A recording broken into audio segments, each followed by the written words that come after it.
Dando um bom dia a todas e todos, sob a proteção de Deus, declaro aberta a presente sessão. Convido o senhor deputado, delegado Egídio, para proceder à leitura da ata da última sessão. Muito bom dia, senhor presidente, senhores deputados, senhoras deputadas. Ata da 16ª sessão ordinária da primeira sessão legislativa da 20ª legislatura da Assembleia Legislativa do Estado de Santa Catarina, realizada em 15 de março de 2023. Presidência, deputados Mauro de Nadal e Padre Pedro Baldiceira. Secretarias, deputados delegado Egídio, Marcos da Rosa e Padre Pedro Baldiceira. Às 14 horas do dia 15 de março do ano de 2023, nesta cidade de Florianópolis, capital do Estado de Santa Catarina, reuniu-se a Assembleia Legislativa em sessão ordinária. Havendo quórum regimental, o senhor presidente declarou abertos os trabalhos e convidou o senhor deputado delegado Egídio, quarto secretário, para proceder à leitura da ata da sessão anterior, que, em consonância com o parágrafo 1º do artigo 106 do Regimento Interno, o senhor presidente deu-a por aprovada. Expediente. O senhor presidente comunicou que foi distribuído eletronicamente. Breves comunicações. Fizeram uso da palavra os senhores deputados Sargento Lima, G.C. Lopes, Emerson Stein, Carlos Humberto, Lunelli e Marcos da Rosa. Grande expediente. Neste horário destinado aos partidos políticos, fizeram uso da palavra os senhores deputados Ivan Nats, PL, Marquito, PSOL, Jair Mioto, Bloco União, PSD, PTB, Neudi Sareta, Bloco Democracia, Inclusão Social e Igualdade, PT, PDT, e Matheus Cadorim, pelo Bloco Podemos, Novo, Republicanos. Ato contínuo, o senhor presidente suspendeu a sessão até às 16 horas.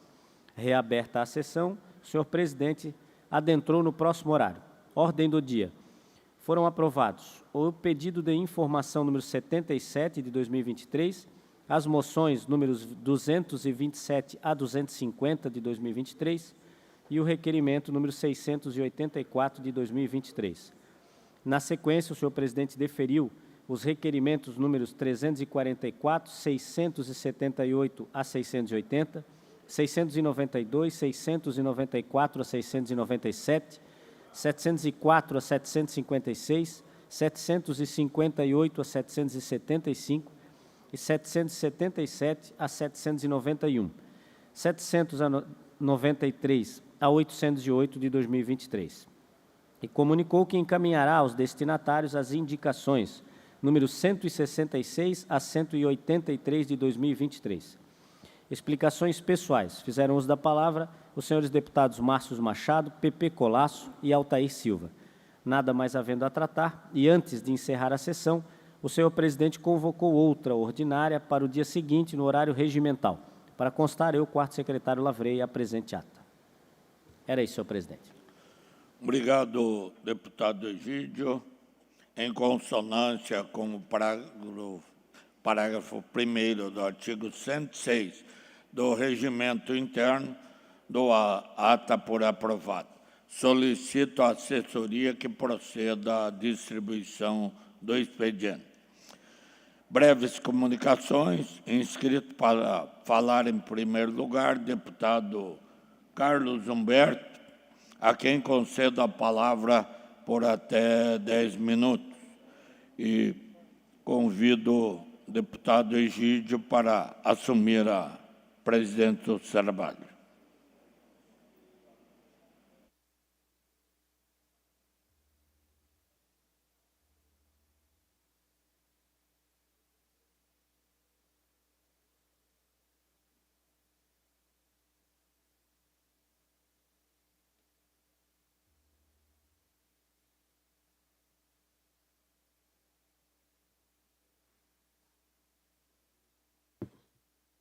Bom dia, presidente, deputado Egídio. Prazer ter o senhor na presidência dos trabalhos aqui nessa quinta pela manhã. Deputados aqui do plenário, de forma online, das redes sociais, da TVO, bom dia a todos. O motivo que me traz à tribuna nessa manhã é falar um pouco sobre a BR-101, principalmente no litoral norte catarinense. A BR-101, uma importante artéria, rodovia federal do nosso estado de Santa Catarina, concedida durante o primeiro mandato do governo Lula, uma concessão, no mínimo, mal feita, onde as obras infraestruturantes que acompanhariam o crescimento do estado não foram previstas, e hoje o litoral norte e a região norte do estado de Santa Catarina, região que tem a maior população, maior participação no PIB, grande parte da indústria catarinense, sofre com a falta ou com uma locomoção muito prejudicada perante aquela rodovia que nos é a principal rodovia ofertada pelo governo federal. E nós temos que pensar em melhorias estruturantes para o futuro, como um contorno que ligue Joinville a Tijucas, a exemplo do que está sendo feito aqui na Grande Florianópolis. Mas esse tipo de melhoria, ele demora até que aconteça. E nós precisamos de melhorias para imediato. Obras de fácil construção e que tragam melhoras ao usuário da rodovia naquele trecho. E uma das soluções discutidas já há muito tempo é a transferência do posto da Polícia Rodoviária Federal do bairro Ilhota, em Itapema, para junto do posto de cobrança de pedágio no município de Porto Belo, do deputado Emerson Stein. A Polícia Rodoviária, hoje instalada onde está, no bairro Ilhota, em Itapema, causa, num dia como hoje, numa quinta-feira, se estiver chovendo, mais de 1 hora de congestionamento para você ultrapassar 4, 5 quilômetros. É um negócio simples, que é de facílima solução. Eu fiz até um vídeo, se puder ser colocado.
Essa fila que dá para ver nessa imagem aqui, que é a saída de Itapeba para acessar a BR-101, fica alguns quilômetros do posto da Polícia Rodoviária Federal, Emerson, e tranca tudo, todo dia.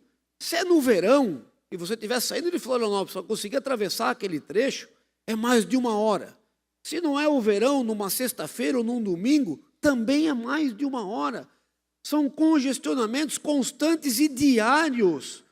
E é tão fácil solucionar esse problema. O bairro Ilhota é o trecho mais estreito que nós temos, onde a BR-101 ela passa mais rente ao mar, com uma morraria ao lado, e não tem como se fazer obra infraestruturante ali. A solução é a retirada do posto, levá-lo para um local onde não cause tanto problema, melhorando a locomoção do catarinense, daquela região ou que se utiliza dessa rodovia. Pois não, deputado? Deputado Carlos Humberto, parabéns pela explanação. Esse seria um tema que a gente já ia trazer também na próxima semana, onde nós solicitamos à Comissão de Transportes da Casa, já foi enviado o ofício faz uns 10 dias, que a gente faça uma grande audiência pública na região da Anfre, que pegue de governador Celso Ramos até Barra Velha, para buscar solucionar os problemas que existem na nossa região. Um é esse aí. Mas tem outros. Tem Navegantes, que fica parado, tem Itajaí, que fica parado, tem Penha, que fica parado, Tijucas também, porque não foram realizadas as obras. A gente tem que trazer para uma audiência pública todos os órgãos competentes, TCU, Autopista, ANTT, Ministério Público Federal, todos, porque a gente não suporta mais. Tem que construir as terceiras faixas, que já ajudaria muito, os acessos e as alças de acesso. Em Porto Belo, hoje, mais um acidente na entrada do Sertão de Santa Luzia. Outra semana passada morreu uma pessoa porque não tem uma alça de acesso e não tem um túnel, assim como Tijucas e toda a região. Então, a gente precisa, essa casa, tomar providências e chamar para cá os entes federados aí para a gente tomar providências da BR-101, que Itapema é um desses problemas e a gente não pode transferir para mais à frente, ou seja, tem que ter solução. E nós, juntos, unidos, deputado Camilo, deputado Carlos Humberto, temos que tirar do papel e buscar essa solução. Muito obrigado a todos. Fiz encaminhamentos à bancada, o Fórum Parlamentar Catarinense, busquei auxílio junto ao deputado federal Jorge Goetten. Ontem já tivemos reuniões na Polícia Rodoviária Federal, terá reunião do DENIT, terá reunião no Ministério dos Transportes, para que se ache uma solução imediata e urgente, pelo menos para esse ponto onde é de simples solução, deputado Camilo. Então, nós estamos nos movimentando junto ao Fórum Parlamentar Catarinense, junto à bancada federal do nosso Estado, para que a gente traga uma solução para o bairro Ilhota, no município de Itapema. Pois não, deputado? Quero te parabenizar, Carlos, e quero te dar algumas sugestões. A região da Grande Florianópolis, ao longo dos últimos anos, sofreu muito, uma realidade muito parecida que vocês enfrentam lá, principalmente entre Itapema, Balneário e Itajaí. E durante 6 anos, eu lutei ativamente, enquanto prefeito da cidade de Palhoça, para que nós tivéssemos os problemas da BR-101 resolvidos. Foram 6 anos de enrolação, enganação, e quando eu me indignei e fiz o correto, que além da briga política, nós ingressamos com uma ação na Justiça Federal, aqui em Florianópolis, e obtivemos sucesso, e tudo o que a gente pediu durante aqueles 6 anos foram um ano de audiências, reuniões, e chegamos a um denominador comum. O tópico número 1 era o contorno viário, mas principalmente as terceiras faixas. E quando se fala em terceira faixa, parece ser tão simples, a obra é simples. Mas nós temos que saber quem é que vai pagar. A concessionária só diz assim, a gente realiza. Mas nós queremos saber quem é que vai pagar. Para liberar essa obra, o governo federal tem que aportar o recurso ou a concessionária quer aumento da tarifa do pedágio ou tempo em concessão. Isso tem que ser aprovado lá na NTT. Essas reuniões da NTT, eles debatem e nunca aprovavam.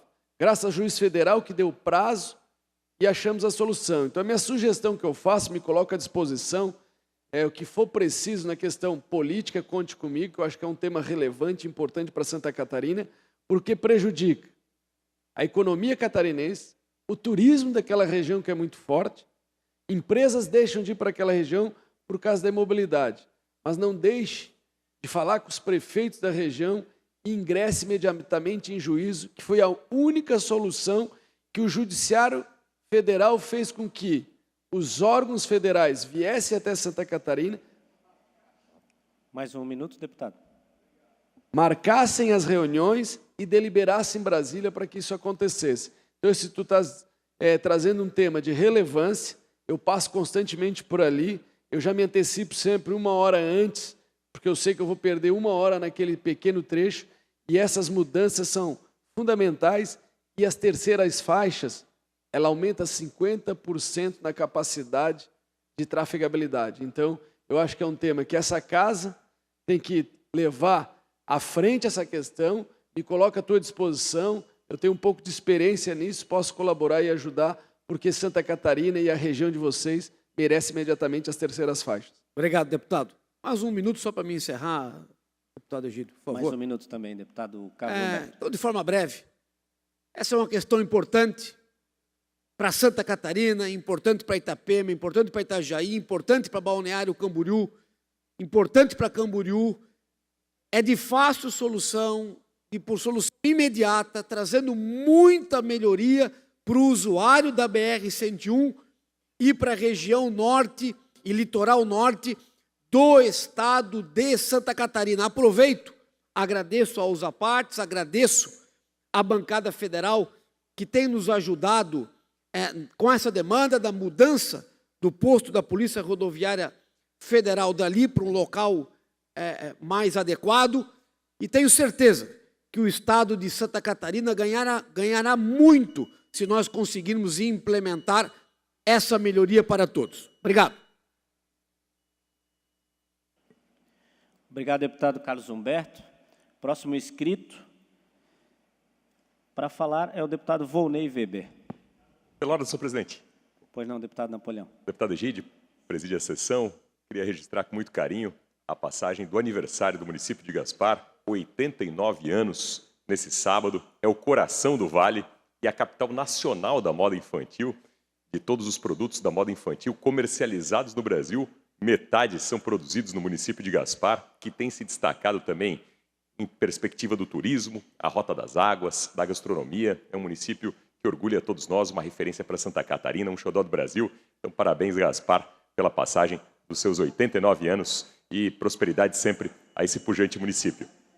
Obrigado, deputado Napoleão. Realmente também agradeço a sua participação e parabenizo a nossa querida Gaspar. Deputado Volney tem o tempo de até 10 minutos.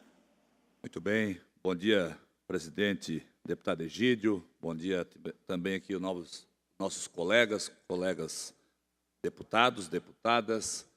Da mesma forma, também aqui saudar a quem nos acompanha aí pelas redes sociais e assim por diante. São vários os segmentos que precisam ter o nosso apoio, a nossa força também, para desenvolver segmentos que oportunizam o crescimento do nosso Estado. Um deles debatido aqui pelo nosso colega Carlos Humberto agora, é a questão das nossas rodovias, sendo elas federais, estaduais e assim por diante. Sou um grande defensor disso. Mas tem um outro segmento, que também é muito importante, que também transporta uma mercadoria que traz um desenvolvimento muito forte do nosso Estado e que ele é indispensável, que é a energia elétrica. Então, dentro desse segmento nós temos as nossas cooperativas de distribuição de energia. E é nesse sentido que eu venho hoje aqui falar um pouco, aonde protocolei nesta casa um requerimento interno que solicita a constituição da Frente Parlamentar de Apoio às Cooperativas de Energia de Santa Catarina. De acordo com dados da Federação das Cooperativas de Energia de Santa Catarina, o cooperativismo tem sido um grande parceiro no desenvolvimento econômico e social do nosso Estado desde 1959, quando foi implantada a primeira cooperativa em Forquilinha, aonde naquele momento, naquela época, o presidente, os colaboradores, até os prefeitos do município ajudavam a levantar poste nas costas, para levar a oportunidade do desenvolvimento ao nosso homem do campo, principalmente, e às nossas pequenas cidades do interior.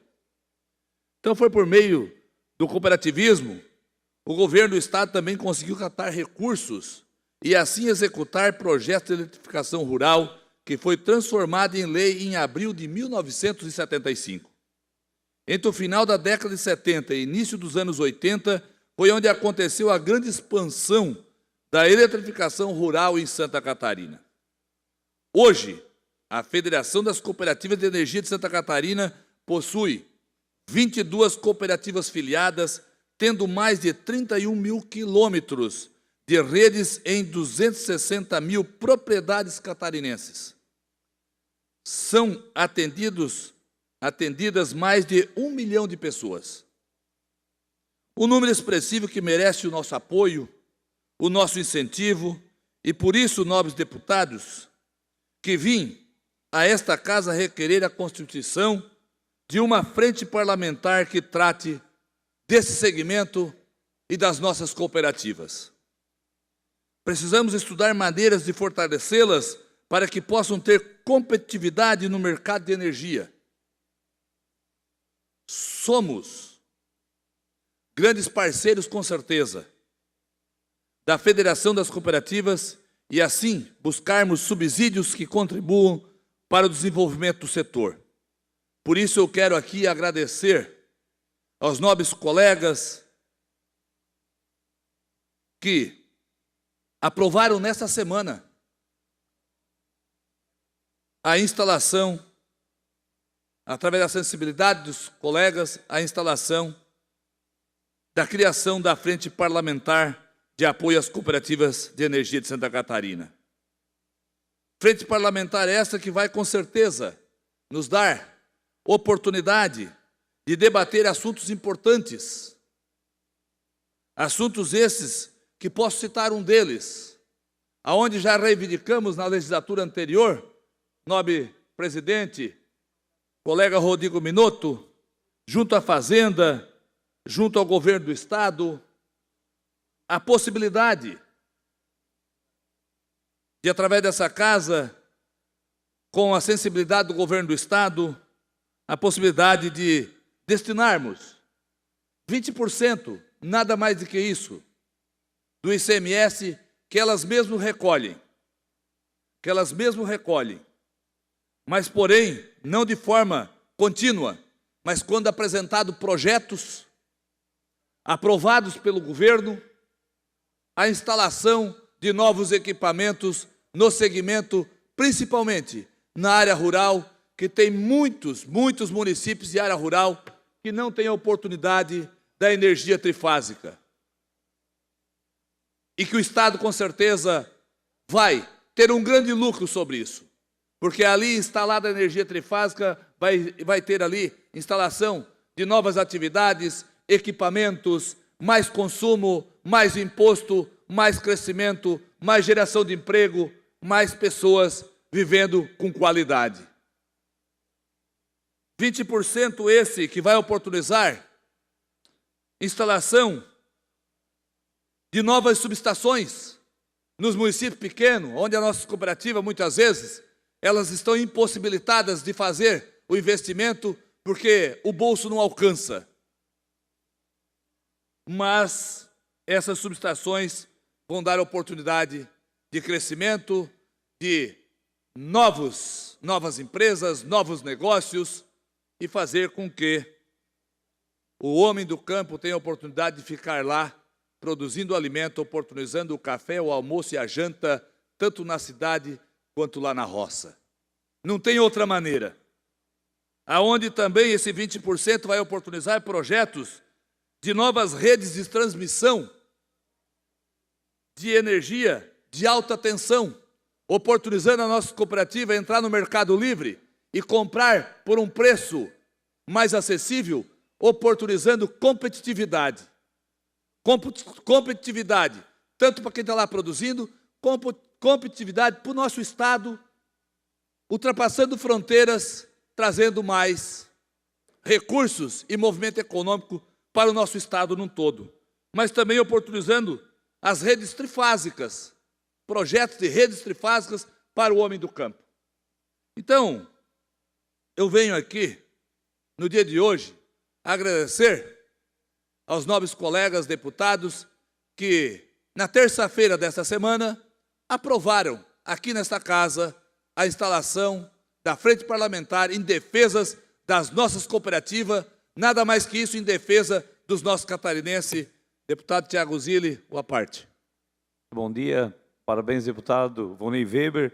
Acredito que é de fundamental importância essa tua frente parlamentar e gostaria também de comunicar que o Oeste, 4 municípios, São Miguel do Oeste, Xaxim, Joaçaba e Curitibanos, nos solicitou uma reunião para tratar também da questão da rede trifásica rural. Eu acho que isso é um problema do Estado inteiro e nós sabemos o quanto as cooperativas lá na nossa região têm investido e aonde a Celesc não consegue atuar, as cooperativas estão dando um exemplo de de investimentos. Nós temos o caso lá de Araranguá, que precisa de energia, a questão do sombrio, e as nossas cooperativas, elas estão fazendo um trabalho muito grande. Parabéns, pode contar com o nosso apoio.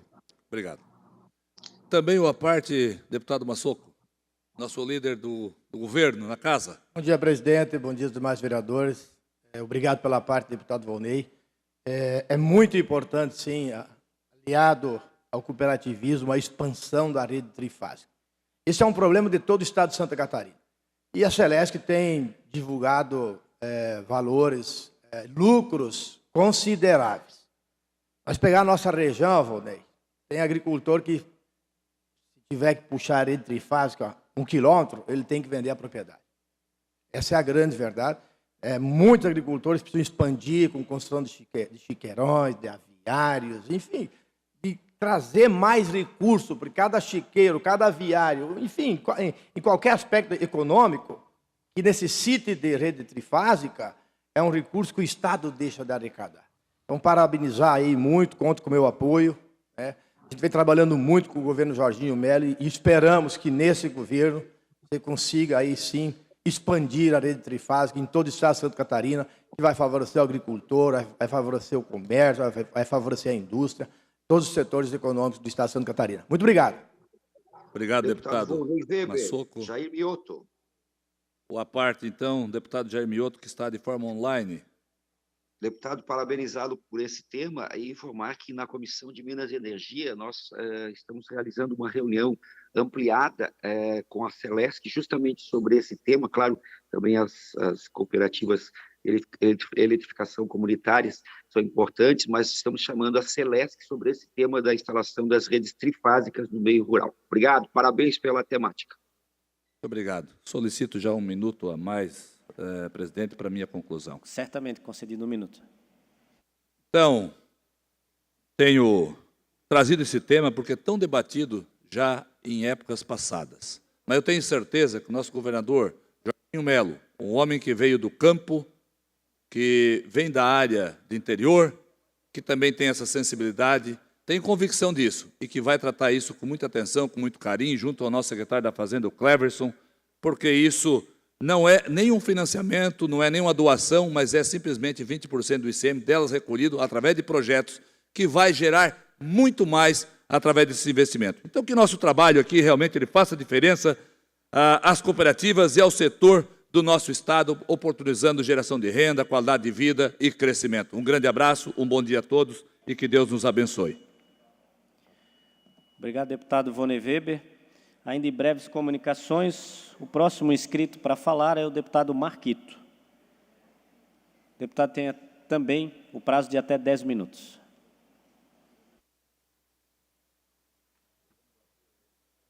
Obrigado, senhor presidente. Bom dia a todos os deputados, as deputadas também que nos acompanham.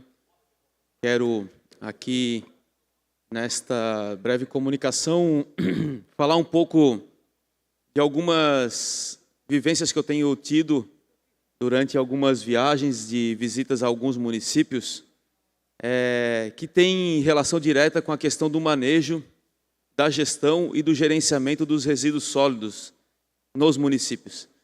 Sei que o manejo, a gestão e o gerenciamento dos resíduos sólidos são de atribuição dos municípios, da administração pública municipal, porém, acredito que esta Casa Legislativa, de âmbito estadual, pode se debruçar sobre essa matéria, inclusive pensando e auxiliando os municípios catarinenses a encontrar caminhos adequados para realizar esse serviço com a melhor qualidade ambiental, social e também econômica.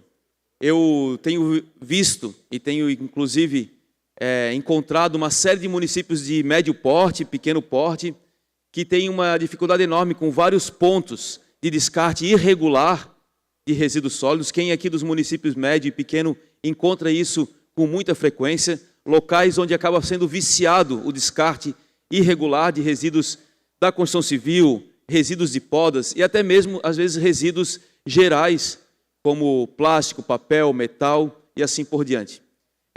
Tenho também visitado iniciativas e esforços de associações e cooperativas de catadores e catadoras que fazem a triagem e o destino adequado dos resíduos recicláveis, né? E isso me traz algumas reflexões, especialmente sabendo que o custo de limpeza urbana para os municípios sempre é um custo que tem um peso para o orçamento municipal.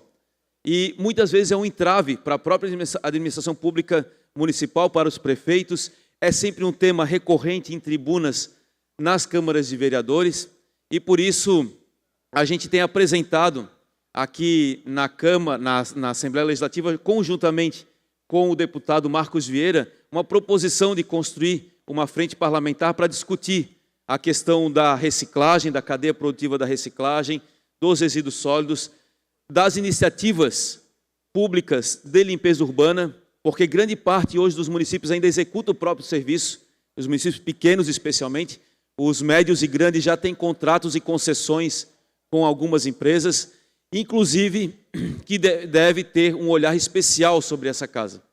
Então, senhores deputados, eu quero aqui anunciar que nós estamos dialogando, eu e o deputado Marcos Vieira, para encontrar um caminho comum para uma única frente parlamentar que discuta esses temas, que também dialogue com a Comissão de Assuntos Municipais, para que a gente leve esse debate para encontrar normativas e que a gente implemente no Estado de Santa Catarina, através dos municípios, a Política Nacional de Resíduos Sólidos, para que a gente tenha como prioridade a cadeia produtiva da reciclagem, as coletas seletivas de materiais secos para o retorno à cadeia produtiva, para que a gente implemente programas de compostagem nos municípios e que a gente envie para o aterro sanitário, quando for necessário, apenas uma pequena parcela, que pode alcançar no máximo 30%. Sem contar que hoje nós temos tecnologia suficiente para transformar o resíduo rejeito, aquele que não é nem material seco reciclável, nem material orgânico compostável, em energia, por exemplo, em materiais como parecido com o plástico que hoje nós temos, que são tecnologias de custo baixo. Agora, o que nós não podemos deixar é os municípios refém, muitas vezes de uma única concessão de uma única empresa para fazer o manejo e envio para um aterro sanitário ou para uma incineração, ou deixar o município refém de pontos de descarte irregular de resíduos sólidos. Quero me colocar aqui, convidar os senhores deputados para a gente pensar juntos, encontrar legislações juntos, mas mais do que isso, encontrar caminhos para que a gente implemente uma gestão de resíduos sólidos inteligente, sustentável, ecológica, socialmente econômica, porque é isso que a gente pode fazer. Uma boa gestão de resíduos nos municípios pode gerar emprego e renda para dezenas de famílias, né? Pode gerar o desenvolvimento de uma cadeia produtiva que ainda Santa Catarina precisa avançar e muito.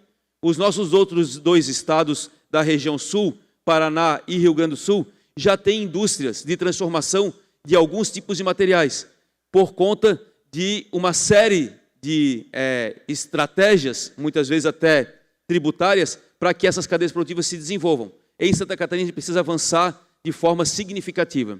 Nós temos alguns tipos de plásticos que nós não temos indústrias que transformam e voltem para a cadeia produtiva. Nós tivemos um problema, até pouco tempo atrás, com o próprio vidro, que a gente tem uma indústria que não compete com os outros estados da Federação Brasileira.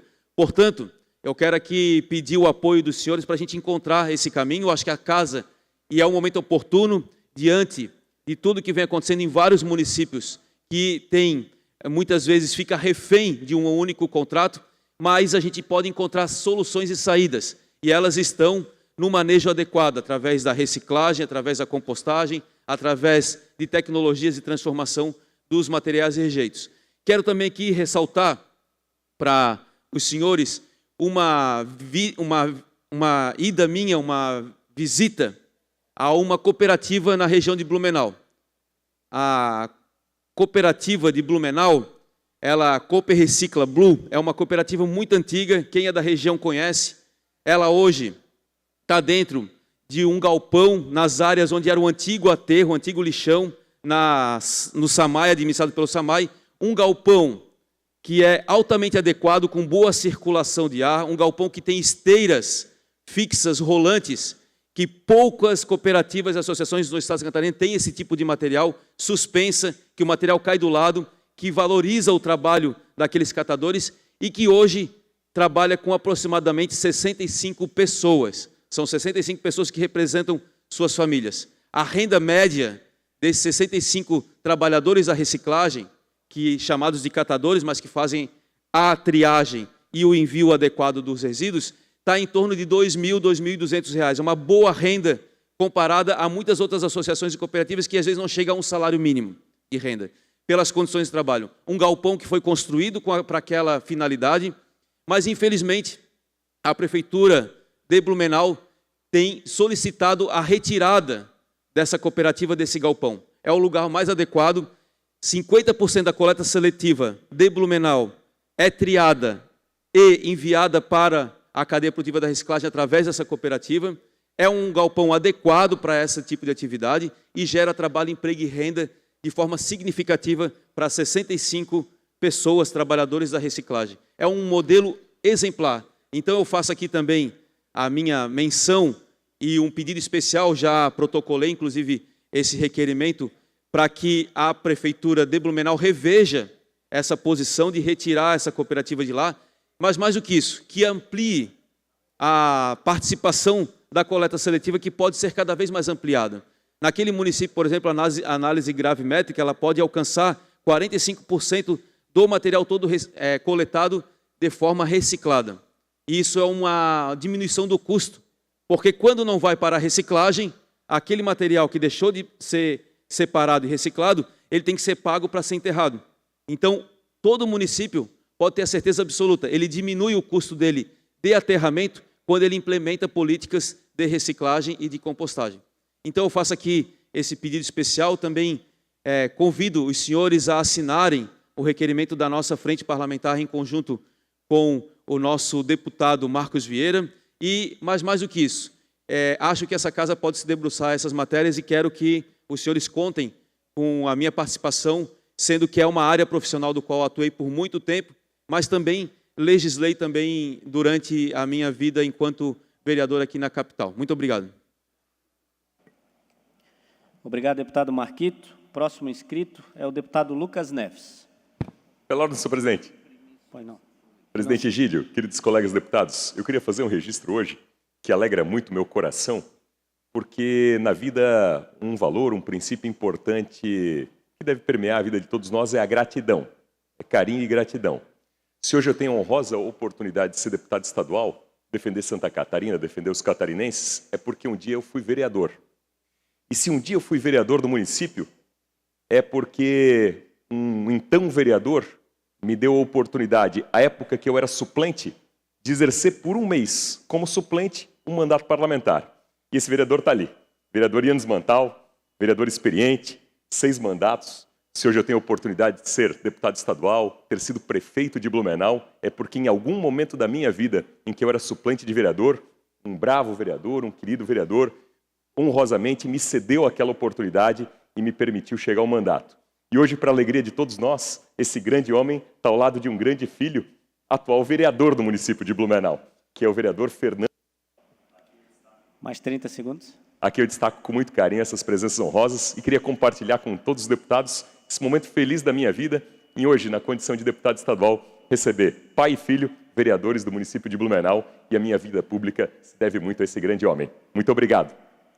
Obrigado, deputado Napoleão. Também registro e agradeço a presença do vereador Fernando, atualmente, e do nosso eterno vereador, o Yannis Mantal também. Um grande abraço. Obrigado. Deputado Lucas Neves tem a palavra até 10 minutos. Bom dia a todos, colegas. Eu venho hoje a essa tribuna para falar a respeito de um programa que fez parte da minha história de vida e que continua fazendo parte da história de vida de muitas pessoas em Santa Catarina. 25 anos atrás, eu estava, neste momento, sentado num banco de sala de aula da Escola Nossa Senhora da Penha, no bairro São Miguel, em Lages, e fazendo parte da primeira turma do Programa Educacional de Resistência às Drogas e à Violência, o PROERD, que hoje, dia 16, está completando 25 anos de implantação em Santa Catarina. Um programa que tem feito a diferença e que tem ajudado. 25 anos se passaram desde a minha passagem pelo programa, na 4ª série do ensino fundamental, e um dos policiais que iniciou esse programa na nossa cidade de Lages, o então sargento Wolf, que está aqui junto conosco, hoje integra a nossa equipe na Comissão de Prevenção e Combate às Drogas, da qual eu estou presidente aqui nesta casa. Então, são 25 anos de história e eu fico muito feliz, primeiro, de ter sido um proerdiano, de ter participado deste programa, de ter sido oportunizado a mim a chance de conhecer um programa que me ajudou a conduzir a minha vida e o programa que te ensina a dizer não às drogas. Algo que, naquele momento, em 1998, já era um problema e hoje continua sendo um problema grave na nossa sociedade, que é o consumo de drogas. E 25 anos depois, aqui estou, um ex do Proerd, juntamente com o nosso amigo Wolf, que agora nos ajuda na comissão e que foi o pioneiro, juntamente com o Donizete, que foi o meu professor, e outras pessoas que ajudaram na implantação do Proerd, que começou lá na cidade de Lages, que hoje é uma realidade em Santa Catarina, em todos os municípios, e já é um programa também colocado em prática em outros estados do Brasil. Temos que fortalecer cada vez mais o Proerd. Hoje, inclusive, será lida aqui a moção de aplausos ao 6º Batalhão da Polícia Militar de Lages, que amanhã, às 14h, realiza uma solenidade em comemoração aos 25 anos do Proerd, e estarei lá justamente por entender a importância deste programa e o quanto tem ajudado a fazer com que crianças e adolescentes sejam resistentes às drogas, sejam resistentes à violência. Temos um grande caminho a percorrer dentro da comissão, fortalecer as questões de prevenção através das palestras nas escolas e também, deputados, trabalhar com as comunidades terapêuticas que têm feito um trabalho de restauro, de auxílio, de resgate de vidas das pessoas que querem se livrar do vício das drogas. Então, nós temos um grande trabalho pela frente. Aqui, reconheço o trabalho da nossa Polícia Militar nesses 25 anos de presença nas escolas, ensinando a garotada a dizer não a essas drogas que tantas famílias destroem e que nós temos a grande missão de fortalecer esse trabalho, fortalecer o programa, para que menos pessoas, cada vez mais, estejam vítimas do consumo de drogas. Era isso, deixo aqui a minha mensagem a todos os amigos do Proerd e, homenageando o colega Wolf, homenageio todos aqueles que fizeram e que ainda fazem parte do Proerd. Era isso, senhor presidente. Muito obrigado. Obrigado, deputado Lucas. Próximo inscrito para falar em breves comunicações é o deputado Massoco. Quem concedo a palavra, deputado, por até 10 minutos.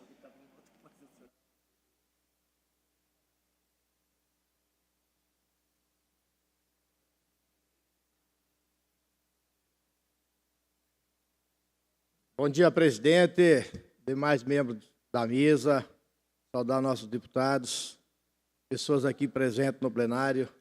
Quero externar meus cumprimentos aqui a um conterrâneo, Buscarim, que está aqui nos prestigiando nessa manhã. Enfim, saudar a todos. Venho para a tribuna, senhor presidente, demais deputados, para encaminhar uma moção de aplauso. Estive no município de Ceará, no sábado passado, participando do 35º Rodeio Interestadual, realizado no dia 10 e 11 de março, na cidade de Santa Catarina, que é Ceará. E aqui eu quero, em nome do patrão Flávio Tonello e do patrão da campeira Roberto Carlos Dalelassi, parabenizar pela grande organização, toda a sua equipe, pessoas presentes, um evento referência, um evento modelo, onde teve participação de mais de 60%, para que vocês possam ter uma ideia, de crianças participando do rodeio. E muitos municípios em torno da cidade de Ceará participando, envolvendo, como disse, já criança, adulto, da menor à maior idade, independente de cor, tamanho, sexo, classe social. Lá se viu um exemplo de família. E isso é muito importante. Então, eu venho até essa tribuna para parabenizar toda a equipe do CTG Ceará e Pampa do município de Ceará e a todos que lá estiveram participando. E vou defender adiante, porque são mais de 400 CTGs que temos hoje no estado de Santa Catarina e que envolve muitas pessoas. Para quem sabe se consiga construir, claro, dentro da legalidade, realizando um estudo amplo de legislação, quem sabe uma lei que possibilite repasse de recursos para que os CTGs possam fazer seus eventos com mais tranquilidade e ainda maior. Então, senhor presidente, muito obrigado pela oportunidade, senhores deputados. Um grande abraço a todos. Obrigado, deputado Massoco. Próximo inscrito é o deputado Minuto. Também a quem concede a palavra pelo prazo de até 10 minutos.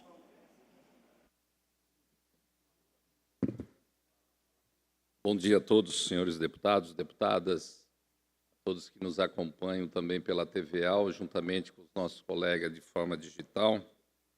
Eu aproveito essa oportunidade para destacar que, ainda no mês de março, nós, em comemoração ao Dia Internacional da Mulher, nosso gabinete lançou, juntamente com a Casa da Mulher Catarina e com as companheiras da Ação da Mulher Trabalhista do PDT, o dossiê de 30 anos da Rede Feminista de Saúde.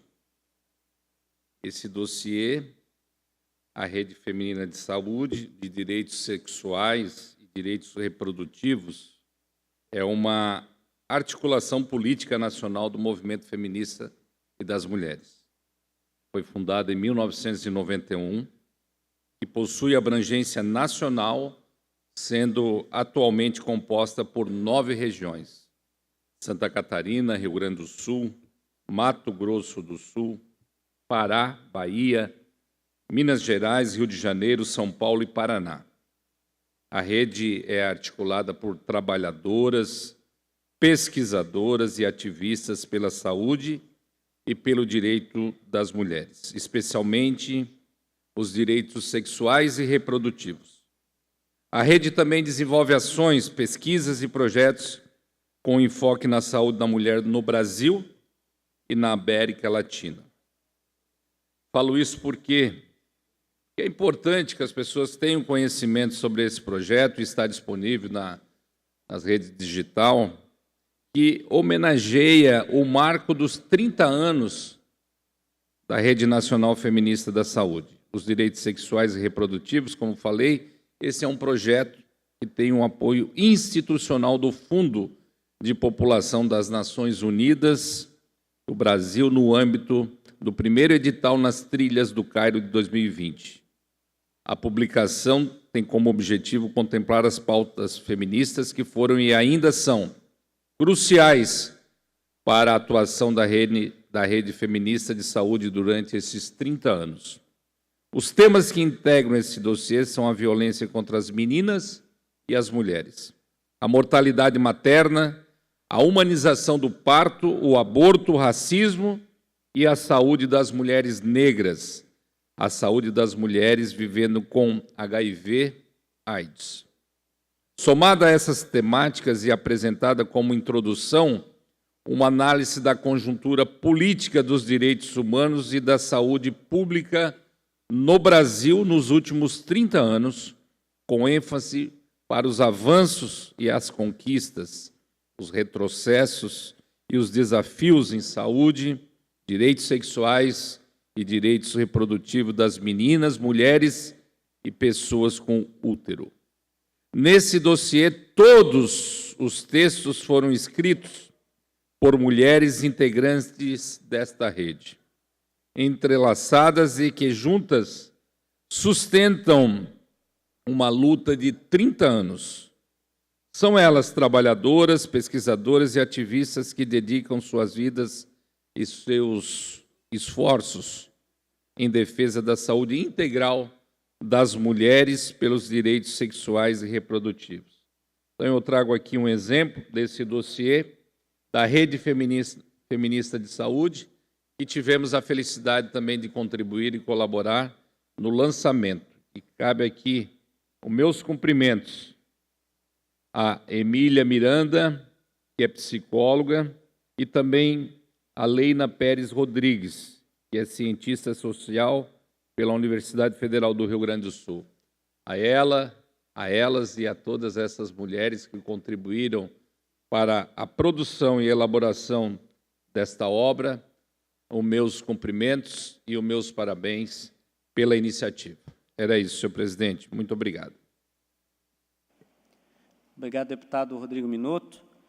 Encerrado o período de breves comunicações, neste momento, atendendo a requerimento do deputado Napoleão Bernardes, suspendo a sessão por 10 minutos para que o coloproctologista Dr. Guilherme Buchen faça uso da palavra para falar acerca da prevenção do câncer de intestino. Obrigado.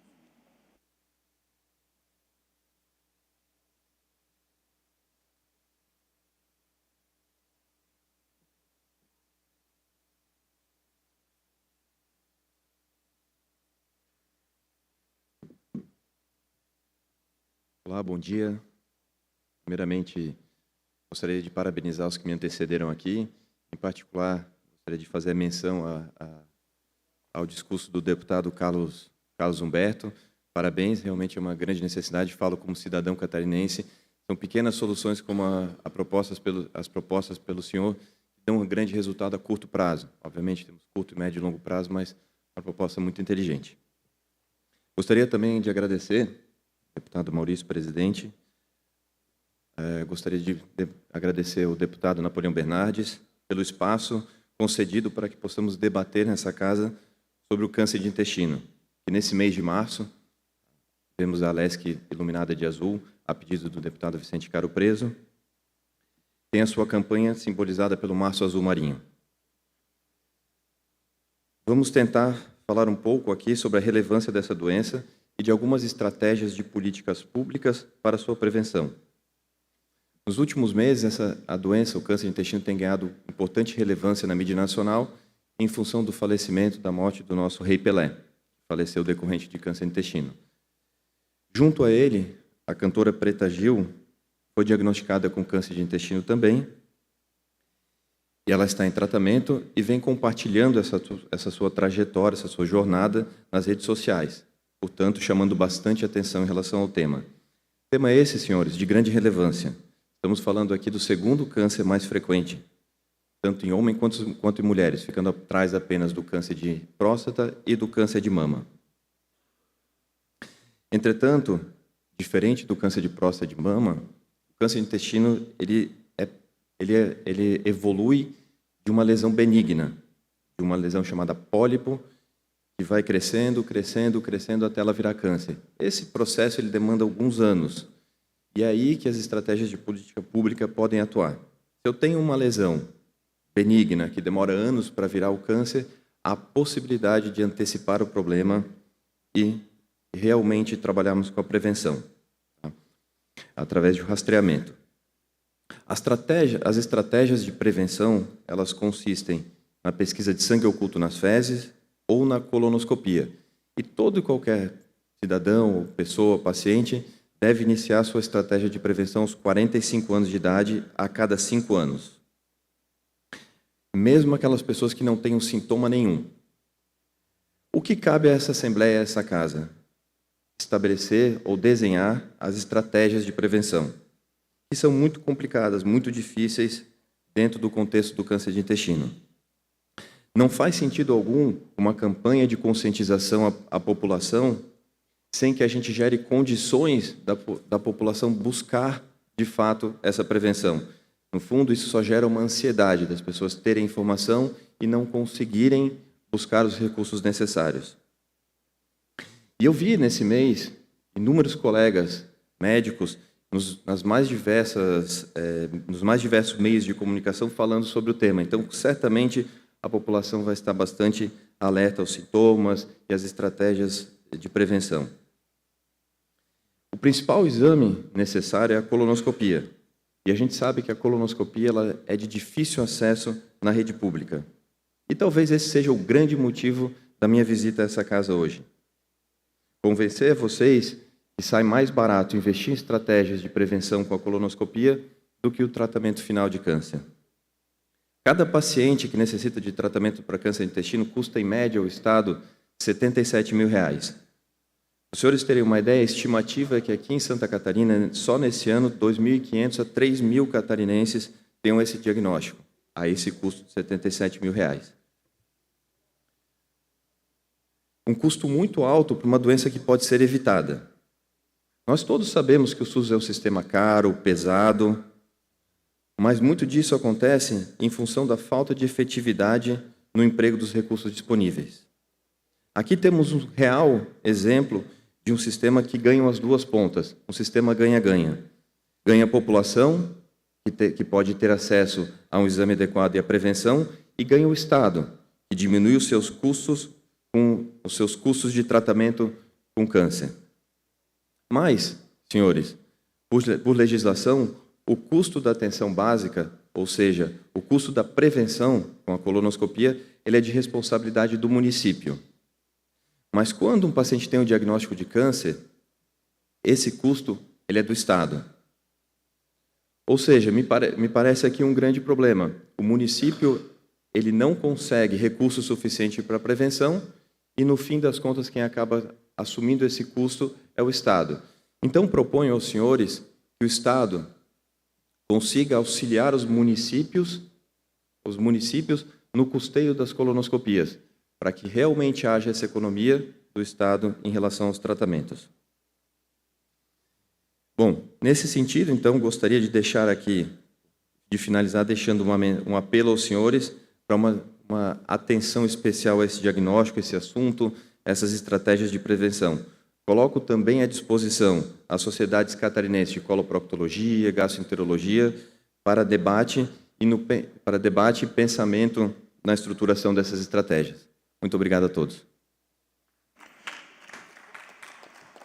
Obrigado, doutor Guilherme. Parabéns pela exposição e da importância, inclusive, os deputados têm todos investido muito em saúde das emendas parlamentares e esse compromisso com esse tratamento. Então, muito importante. Não sei se algum deputado gostaria de usar a palavra. Senão, meus agradecimentos, doutor Guilherme.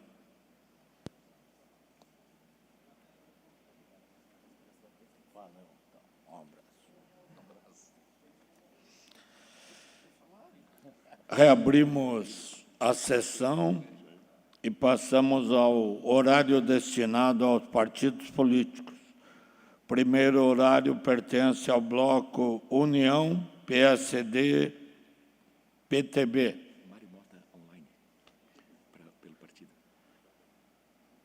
Com a palavra, o deputado Mário Mota. Vossa Excelência tem o tempo de até 10 minutos. Querido presidente Maurício Scudillar, que demais integrantes da mesa, meus queridos colegas de plenária, senhoras e senhores que nos acompanham na plateia ou pela TVA e pelas redes sociais. Eu passei por uma cirurgia relativamente complicada com a reconstituição de um tendão patelar no último dia 24, e desde então, 24 de fevereiro, e desde então tenho me dedicado integralmente à fisioterapia, ao tratamento, à impossibilidade de caminhar ainda por orientação do meu cirurgião, Dr. Pierre, mas sempre que possível e no online, isso é possível, participando das atividades da Assembleia. E eu o faço nesta oportunidade para registrar um agradecimento pela compreensão do meu gabinete, da equipe que continua trabalhando direta e diariamente, e aos demais colegas de partido e colegas de mandato, que naturalmente têm feito contatos e têm me estimulado muito a retornar presencialmente o mais rapidamente possível. Eu o faço hoje, embora online, e peço espaço nos partidos para dois registros que me entristecem bastante e que marcam definitivamente a história do esporte e da cultura em nosso estado de uma maneira bastante triste.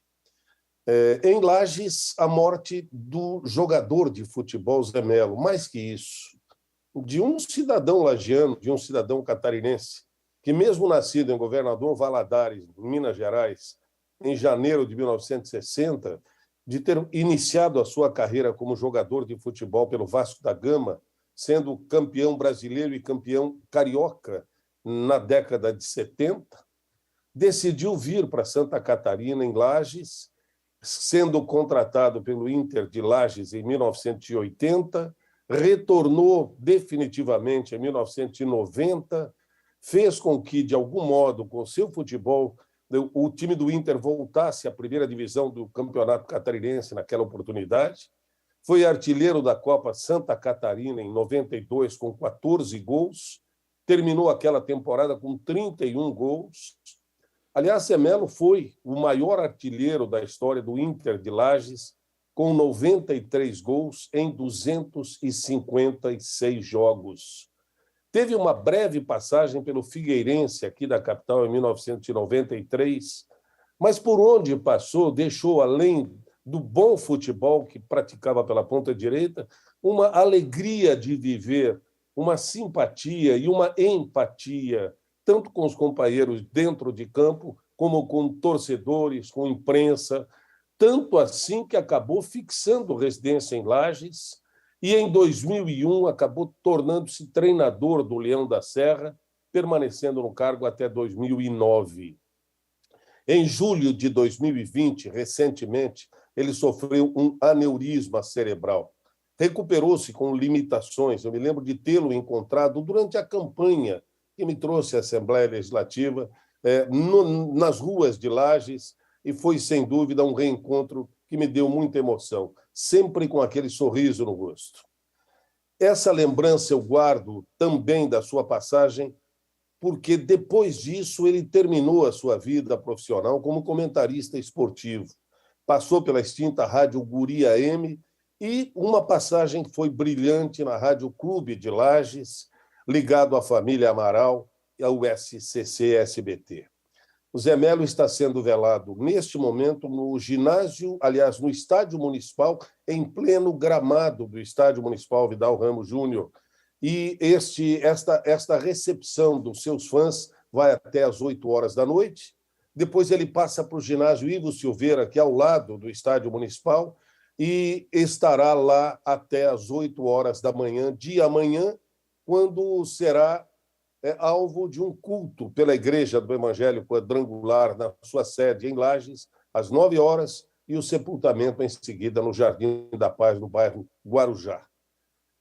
Tanto triste fica Lages, o Planalto Serrano e o futebol de Santa Catarina, quanto fica a cultura do nosso estado, porque agora pela manhã recebemos a informação do falecimento de Gelsi José Coelho, o conhecido Peninha. Nascido aqui em São Pedro de Alcântara, em 1949, Peninha notabilizou-se por ser um dos guardiões da história, da memória, da cultura e da arte do nosso estado. Cresceu e viveu em São José, onde morava até praticamente esses momentos. A formação dele em História, Museologia, trabalhou desde os 21 anos até sua aposentadoria na Universidade Federal de Santa Catarina, é considerado o sucessor de Franklin Cascais por abraçar a obra do velho bruxo e por dar continuidade às suas pesquisas, Tornou-se, em 1996, diretor do museu, cargo que permaneceu até se aposentar e se desvincular da instituição em 2008. Trabalhou como artista, folclorista, pesquisador. Franklin Joaquim Cascais trabalhou ao lado dele por mais de uma década. Peninha foi seu assistente e seu aprendiz. Meu querido colega Cacau Menezes, na sua coluna de hoje, já acaba por finalizar dizendo que Peninha era um homem e mulher, adulto e criança, arteiro, conversador, religioso, bruxo, pensador, inteligentíssimo, um astro. Peninha é um ser eterno. Faço esses dois registros, agradeço a gentileza dos meus colegas de partido e de bloco por permitirem que eu fizesse uso desse espaço, embora aqui de casa, e registro uma tristeza, evidentemente, embora a morte seja... há quem diga que a morte é o contrário da vida. Não, a morte não é o contrário de vida. Morte é o contrário de nascimento. Você nasce e você morre. Vida é justamente o que os dois, Zé Melo em Lages, Peninha por aqui, construíram durante a sua passagem, e exatamente durante esses dois momentos, o nascimento e a morte. Agradeço muito o espaço, aos familiares dos dois, o nosso carinhoso abraço e conforto, e a todos vocês, o nosso muito obrigado pelo carinho e, naturalmente, por toda a energia positiva e de conforto que puderem destinar aos familiares do Zé Melo e do Peninha. Obrigado também ao presidente e aos demais colegas por esse espaço. Era isso, senhor presidente Maurício Scudilati. Obrigado, deputado Mário Mota. Pela ordem, deputado Marquito.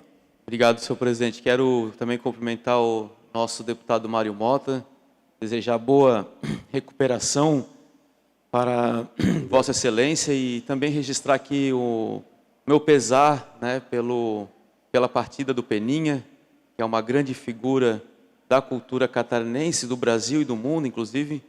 Quero também registrar e deixar aqui a memória e a importância do trabalho prestado do Peninha, como sucessor de Franklin Cascais, mas também o mantenedor da memória e da história de Franklin Cascais na Universidade Federal de Santa Catarina, no Centro de Filosofias e Humanas, CFH, através do museu, e de toda a construção que Peninha fez na manutenção dessa relação e dessa busca por uma identidade do litoral catarinense, de Florianópolis, a partir do que Franklin Cascais, nos seus estudos, destacou.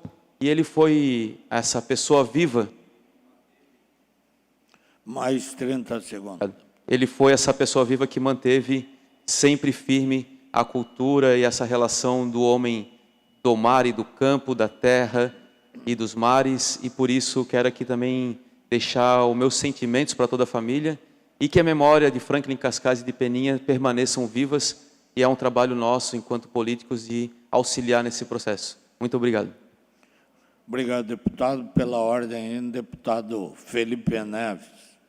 Lucas Neves. Lucas Felipe Melo Neves, desculpa. Exatamente, não está errado. Presidente, só para desejar aqui também pronta recuperação ao colega Mário Mota, que tão bem pontuou sobre a história do Zé Melo, aquilo que ele representou para o Inter de Lages, um ídolo do nosso time de futebol da Serra, grande envolvimento comunitário, grande envolvimento na nossa região, e eu gostaria de solicitar a esta casa o envio de condolências à família, portanto, do Zé Melo, pela sua passagem, e reforçando aquilo que disse muito bem o deputado Mário Mota, externando o nosso desejo, que Deus conforte o coração dos amigos e familiares. Muito obrigado. Obrigado, deputado Lucas Neves. Continuamos o horário dos partidos políticos.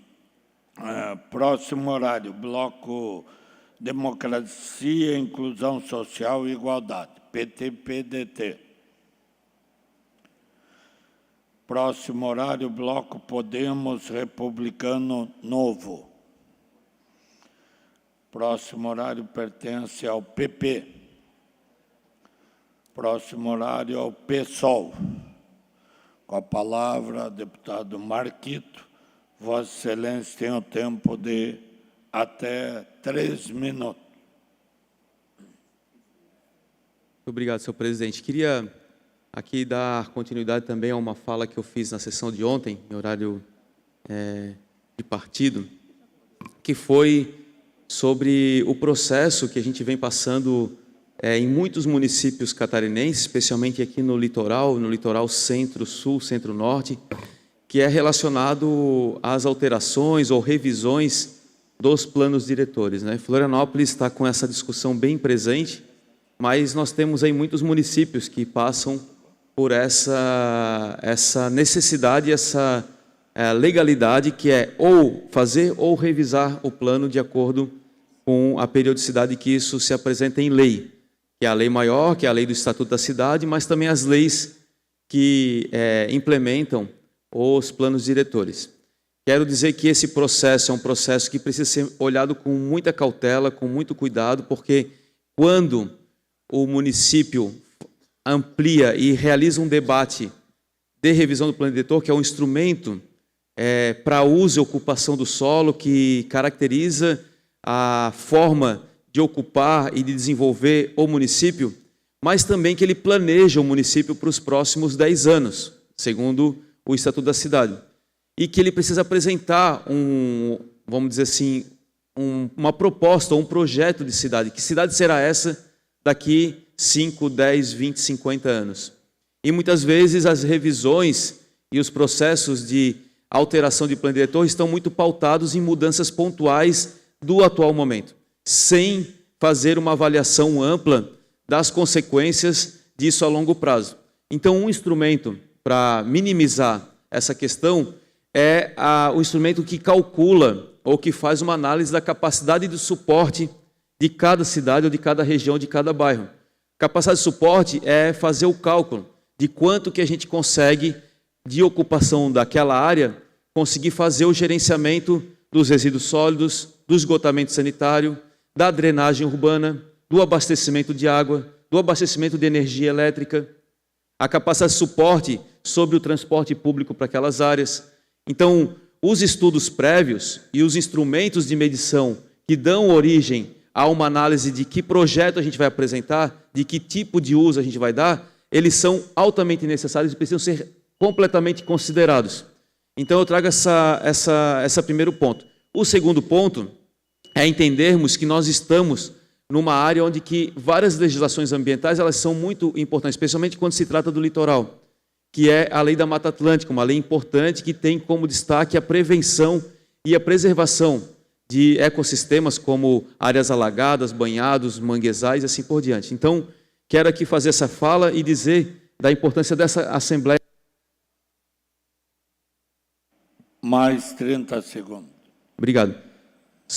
Da importância dessa Assembleia, dessa Casa Legislativa, auxiliar, inclusive, os municípios. E aí, eu acho que a gente tem instrumentos para isso, tanto a Comissão de Turismo e Meio Ambiente, a Comissão de Assuntos Municipais, poderem ajudarem nesse processo de mediação. Muito obrigado. Obrigado, deputado Marquito. O próximo horário pertence ao PL.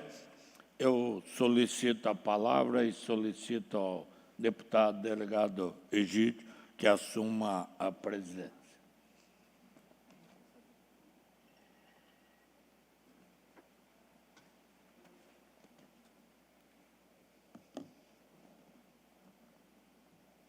E o próximo horário é o deputado Emerson, aí, nosso colega. Senhor presidente, eu pedi a palavra para fazer uma leitura de um documento recebido do Conselho das Entidades de São Miguel do Oeste a favor do projeto das bolsas de estudo elaborado e anunciado pelo governador Jorginho Melo.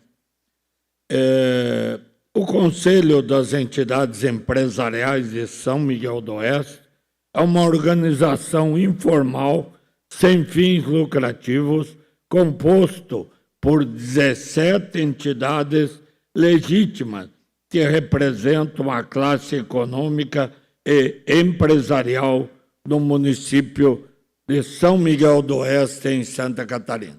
Todos os segmentos produtivos estão nesse conselho das entidades.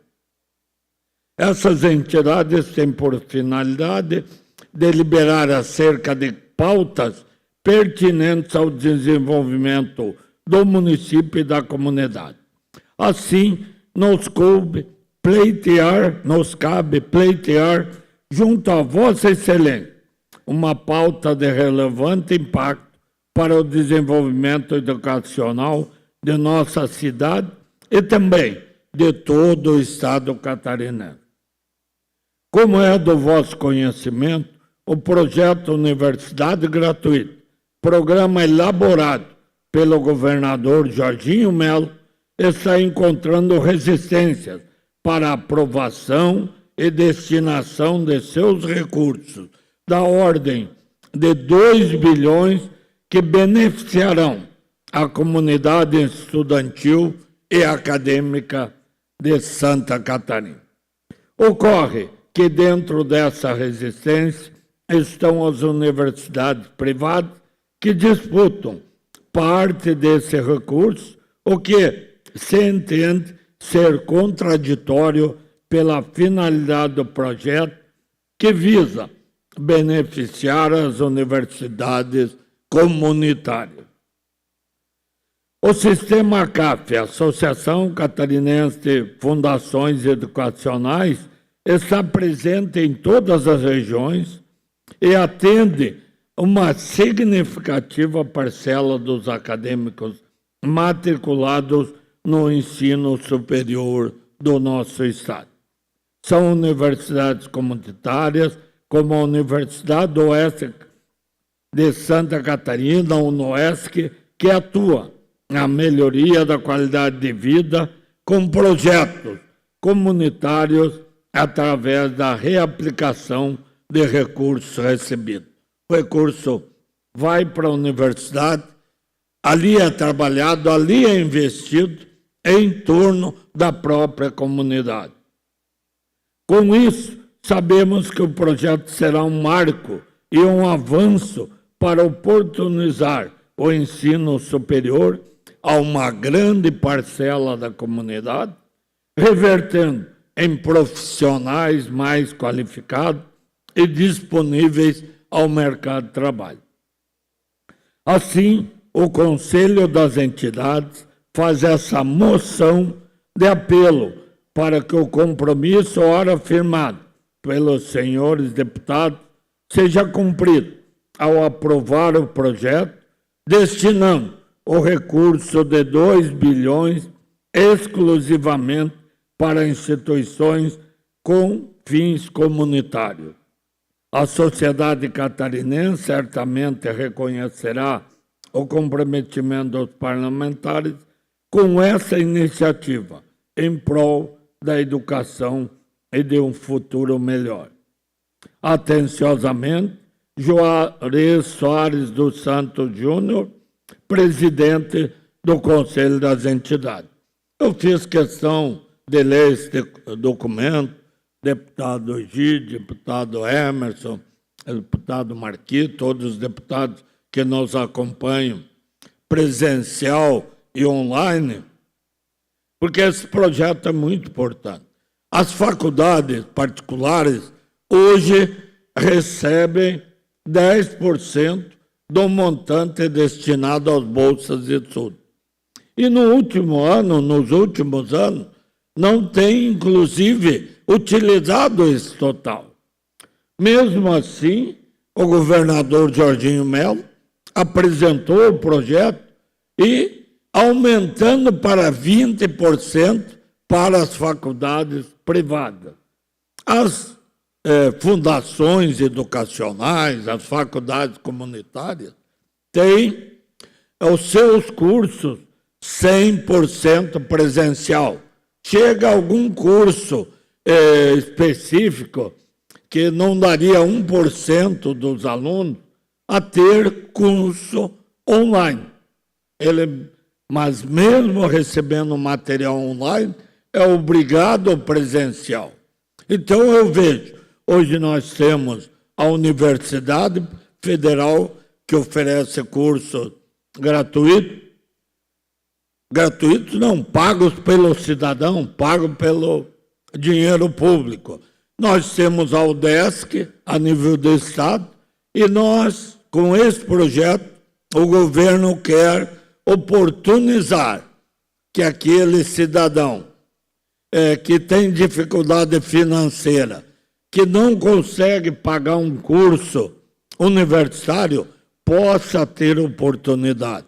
E, principalmente, que a pessoa, que o jovem, que aquele que quer fazer a faculdade, tenha a opção de escolher o curso que ele quer fazer pelo seu ideal, pela sua capacidade, pela vontade que ele tem, e não que ele escolha um curso superior pelo valor da mensalidade, porque é só aquilo ali que ele pode pagar. Então, esse projeto visa dar abertura, que o jovem, a jovem, faça o vestibular e faça o curso superior do que ele sonha, do que ele deseja. Pode ser medicina, pode ser odontologia, pode ser engenharia, pode ser qualquer curso. Ele não pode ficar restrito. Não, tal curso eu não posso pagar, então vou ter que fazer tal para ter um diploma. E eu vejo que hoje se criou uma diferença, porque para você ter uma faculdade comunitária, você precisa de professores, você precisa de instalações, você tem consumo de água, luz, funcionários. É uma estrutura muito grande e que movimenta os municípios, movimenta o estado de Santa Catarina. Enquanto nós temos aí faculdade particular oferecendo curso com 2, 3 anos de duração, período menor do que é a universidade comunitária, e a gente vê na TV mensalidade R$ 99. Ora, por quê? Porque a faculdade particular online pega um professor lá em São Paulo e ele dá aula para 20 mil alunos online pelo Brasil todo. Eu digo, quem tem um ideal, quem quer se formar, quem quer seguir uma carreira, tem que escolher um curso presencial. Claro que online hoje complementa, ele faz presencial e ainda recebe aula, material online, ou você escolhe ter um diploma de nível superior. Não, eu quero ter um diploma para poder fazer um concurso, preencher um cargo aí que exige um nível superior. Eu vou fazer em 2 anos online, que eu não preciso ter dedicação exclusiva. Então, tem que se diferenciar.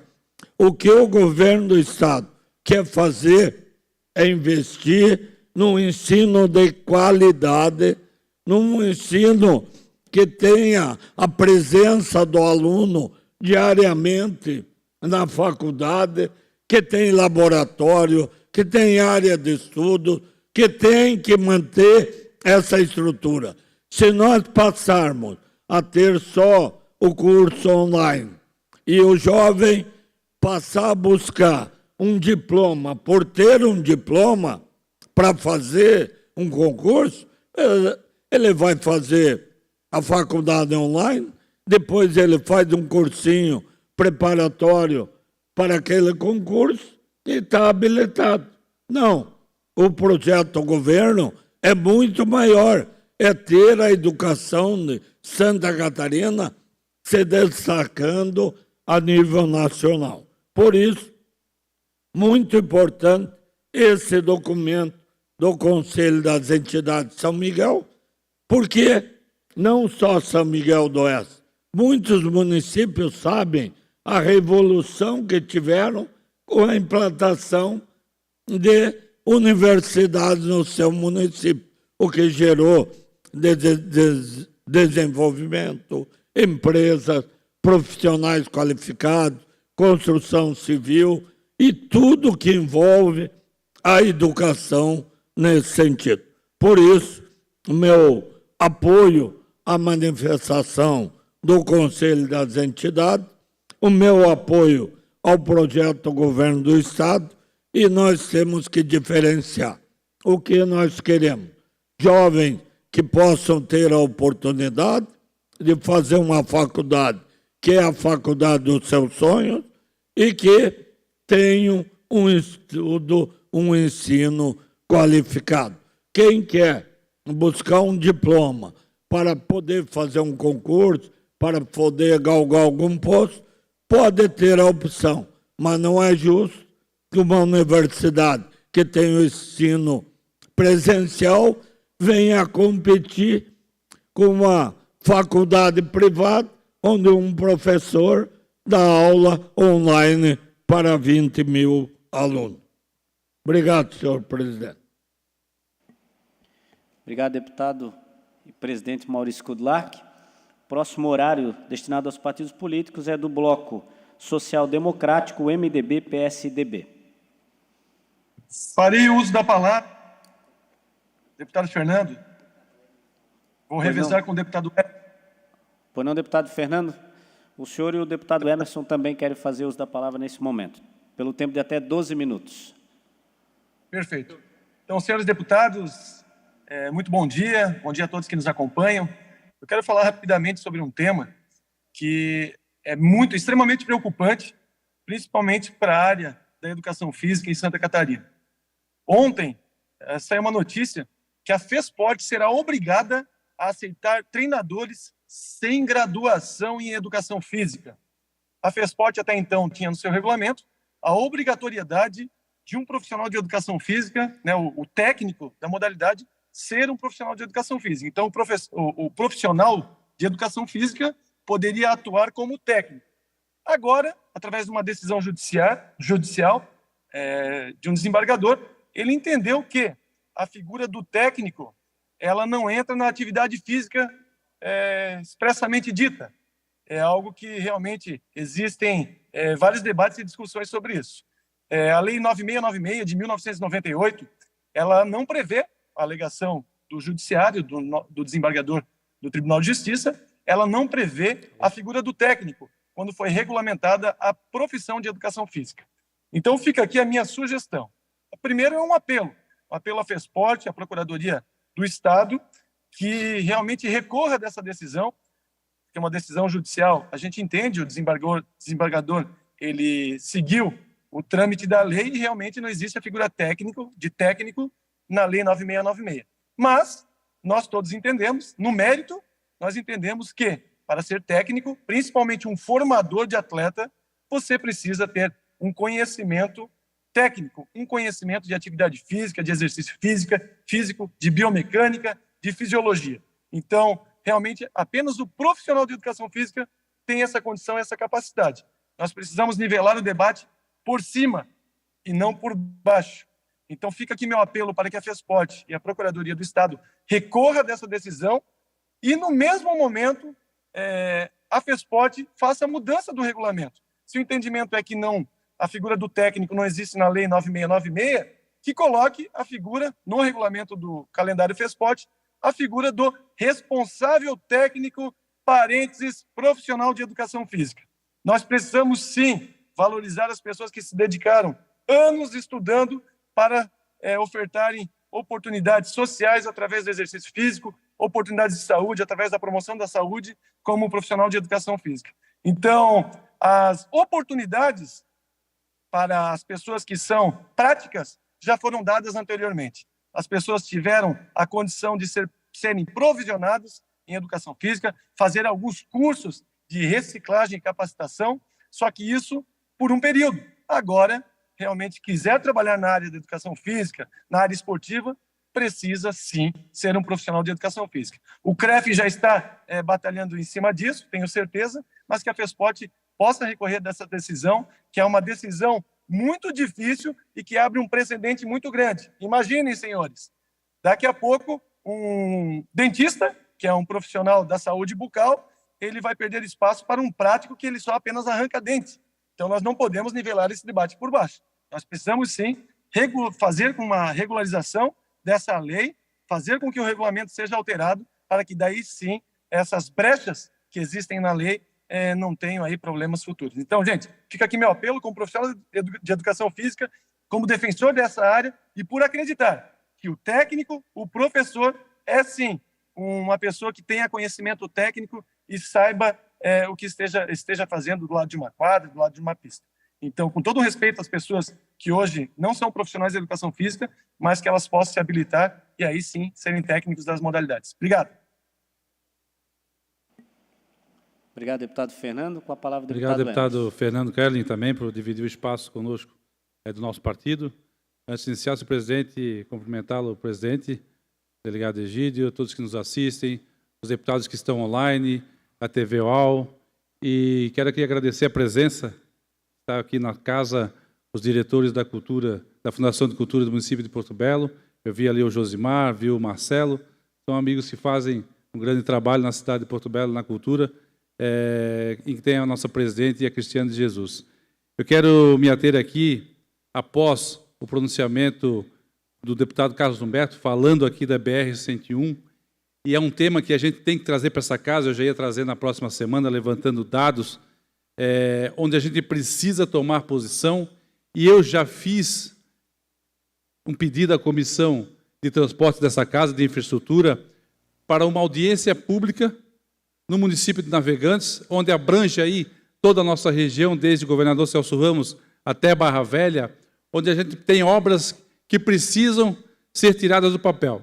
Claro que o deputado Carlos Humberto trouxe aqui mais uma demanda, que é referente à Polícia Rodoviária Federal, que também vai estar incluída nessa audiência pública, onde a gente precisa cobrar o governo federal, e aí trazer para a pauta e trazer para a audiência pública a Autopista Litoral Sul, a NTT, Ministério Público Federal, Tribunal de Contas da União, Polícia Rodoviária Federal, todos os entes que fazem com que a gente tenha o respaldo deles junto à BR-101. Nós temos problemas sérios acontecendo, mais um acidente no dia de hoje, na entrada do bairro Sertão de Santa Luzia, que é um bairro de Porto Belo, que também tem a sua saída para Tijucas. Mais um acidente. Semana passada morreu uma pessoa que transitava ali de moto, também da cidade de Porto Belo. Então, estamos perdendo vidas naquele trecho por falta de obra.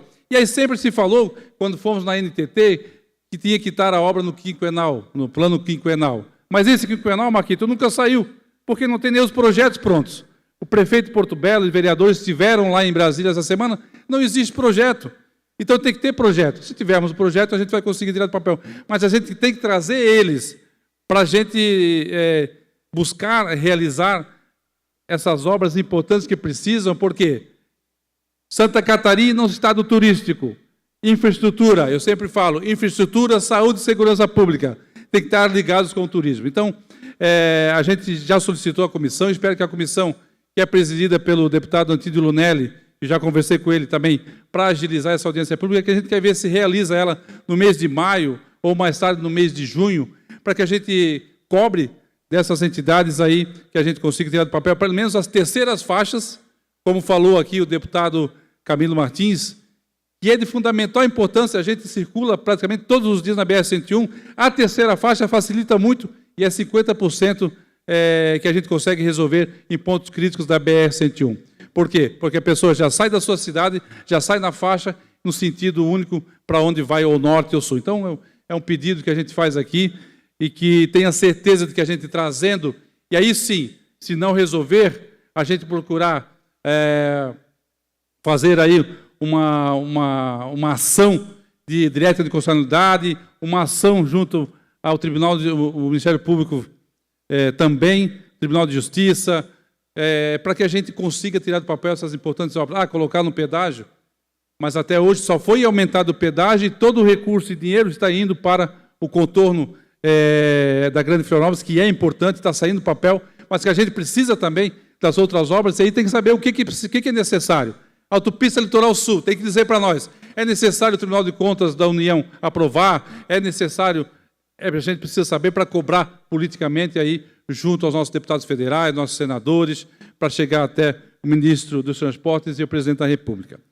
Era isso que eu tinha, senhor presidente, referente a esse assunto. E eu quero, na próxima semana, destacar, referente às obras paralisadas também nos municípios, e muitos deles, referente ao Plano 1000 e aos PIX. Nós vamos bater nessa casa até que se tome providência.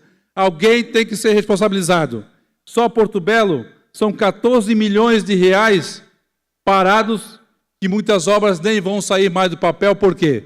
Porque foi feita a licitação, contrato, e não foi realizado nenhum pagamento. Então, a gente vai querer respostas sim. A partir da semana que vem, esse tema vai tomar essa casa e nós vamos cobrar daqueles responsáveis que deixaram essa situação de esperança ao povo que não foi realizada. Muito obrigado, senhor presidente. Obrigado, deputado Emerson. Encerrado agora o horário destinado aos partidos políticos, passamos à ordem do dia. Pedidos de informação. Pedido número 78 de 2023, do deputado Mário Mota, solicitando ao secretário de Estado da Saúde informações acerca da viabilidade do uso de leitos privados de UTI infantil na mesma região do paciente, quando as opções via SUS estiverem com taxa de ocupação de 100%. Em discussão. Não havendo quem queira discutir, em votação, está aprovado. A proposição 79 de 2023, iniciativa do deputado Ivan Nats, solicitando à secretária de Saúde informações acerca da herpes zoster. Em discussão, em votação, está aprovado. A proposição 80 de 2023, de iniciativa do deputado Jair Mioto, solicitando ao secretário de Estado da Educação informações acerca da manutenção da pintura realizada na Escola Estadual Augusto Colato de Xanxerê. Em discussão. Em votação, está aprovado. A proposição 81 de 2023, de iniciativa do deputado Ivan Nats, solicitando à secretária de Saúde informações acerca das vacinas pneumocócica 13 e pneumocócica 23. Em discussão. Em votação, está aprovado. Proposição 82 de 2023, iniciativa do deputado Carlos Humberto, solicitando ao secretário de Infraestrutura e Mobilidade informações acerca das obras de duplicação da rodovia Ivo Silveira, SC 108, no trecho que compreende os municípios de Brusque a Gaspar. Em discussão. Em votação, está aprovado. A proposição 83 de 2023, do deputado Marcos da Rosa, solicitando ao secretário de Estado da Educação informações acerca da liberação do funcionamento do curso de Educação Básica do Ensino Fundamental de 9 anos para a Associação Educacional e Assistencial LAMED. Em discussão, em votação, está aprovado. Proposição 84, 2023, do deputado Neudi Sareta, solicitando ao secretário da Infraestrutura e Mobilidade informações acerca da obra de recuperação na ponte sobre o rio Jacutinga, na rodovia SC 154, no município de Arabutã. Em discussão. Em votação, está aprovado. A proposição 85, 2023, iniciativa do deputado Sérgio Mota, solicitando à secretária de Estado de Saúde informações acerca da falta de profissionais médicos no Hospital São José, localizado no município de Criciúma. Está em discussão. Em votação, está aprovado. A proposição 86, 2023, iniciativa do deputado Sérgio Mota, solicitando ao secretário de Estado da Educação informações acerca da falta de merenda na Escola de Educação Básica Vanderlei Júnior, localizada no município de São José. Em discussão. Em votação, está aprovada. Moções. A moção 252 de 2023, de iniciativa do deputado Maurício Peixe, manifestando aplauso ao delegado de polícia, senhor Dirceu Augusto Silveira Júnior, da Delegacia de Polícia de Homicídios de Joinville, pelos relevantes serviços prestados à comunidade. Em discussão.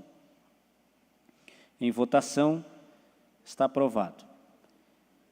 A moção 253, da iniciativa do deputado Marquito, manifestando apelo ao prefeito Mário Hildebrand que empreenda esforços para manter a cooperativa de trabalho dos catadores de resíduos recicláveis de Blumenau instalada no endereço atual. Em discussão. Com a palavra, o autor da proposta. Obrigado, senhor presidente. Queria só reforçar, eu fiz uma fala ainda no início da sessão, reforçando a necessidade da manutenção dessa cooperativa, da importância para o meio ambiente, uma importância social e econômica para o município. Espero que a gente consiga ter um positivo pleito a partir da nossa solicitação aqui da Assembleia Legislativa. Obrigado. Obrigado, deputado Marquito. Não havendo mais queira discuti-la, em votação, está aprovado. A moção 254 de 2023, iniciativa do deputado Fernando Crelen, manifestando aplauso ao senhor Eli Diniz, presidente do Instituto Festival de Dança de Joinville, pela passagem do aniversário de fundação da referida entidade. Em discussão. Em votação, está aprovado.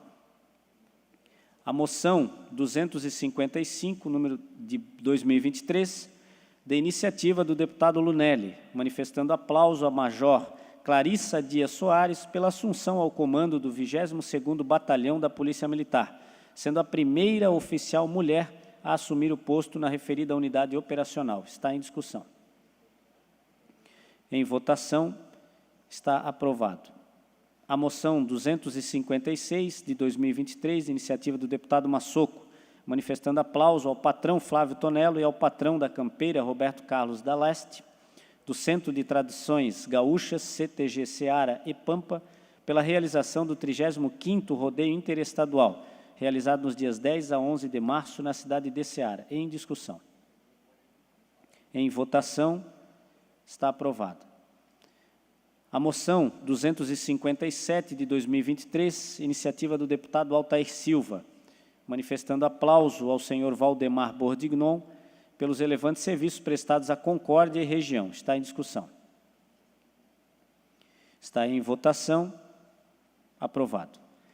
A moção 259 de 2023, iniciativa do deputado Nilson Berlanda, manifestando aplauso ao senhor Marcelo Grazietti, CO da empresa Cheesecake Labs, pela eleição da referida entidade como uma das melhores empresas de médio porte para trabalhar em Santa Catarina, conforme divulgação da Great Place to Work. Em discussão. Em votação, está aprovado. A moção 260, número 2023, de iniciativa do deputado Marquito, manifestando aplauso à deputada Antonieta de Barros, in memoriam, pelos relevantes serviços prestados à comunidade por sua trajetória de luta em Santa Catarina. Em discussão. Com a palavra o autor da proposta, deputado Marquito. Exatamente, só para reforçar que esse pleito ele veio a partir daquela sessão especial que nós tivemos aqui no plenário, coordenada pela bancada feminina da Assembleia Legislativa, e que nós faremos no dia que se marca, né, a morte de Antonieta de Barros. A gente vai apresentar aqui com os familiares, também fazer uma sessão aqui junto com a Galeria de Artes, uma sessão para homenagear esta grande deputada e grande expressão catarinense da política, da cultura e do povo popular da cidade e do Estado. Obrigado. Obrigado também, deputado Marquito. Não havendo quem mais queira discutir, em votação. Está aprovado. A moção 261 de 2023, iniciativa do deputado repórter Sérgio Guimarães, manifestando aplauso ao cabo Robson do Nascimento e ao cabo Márcio Cirino, do 34º Batalhão da Polícia Militar, de Paulo Lopes, pelo resgate à vítima de acidente de trânsito na BR-101, quilômetro 258, em discussão. Em votação, está aprovado. Moção do número 262 de 2023, iniciativa do deputado Márcios Machado, manifestando apelo à coordenadora do Fórum Parlamentar Catarinense para que ocorra a junção entre o Ministério da Infraestrutura e Mobilidade e o Exército Brasileiro, com o objetivo de executar obras de pavimentação asfáltica nas rodovias federais. Em discussão. Em votação, está aprovado.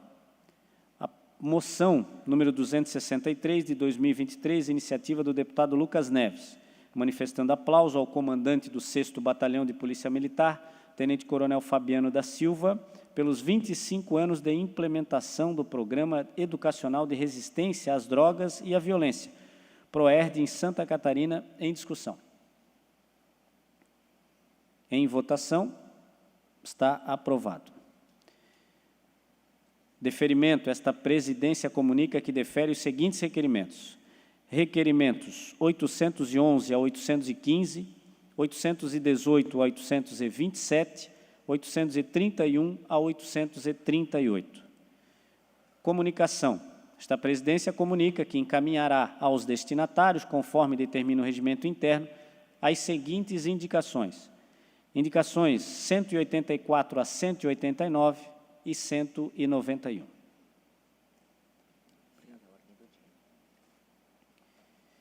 Finalizada a ordem do dia, passamos ao período de explicações pessoais. Não havendo mais inscritos, passamos ao encerramento. Esta presidência, antes de encerrar a sessão, convoca outra especial para amanhã, às 19 horas, em comemoração aos 65 anos do CREA de Santa Catarina. Está encerrada a sessão. Muito obrigado.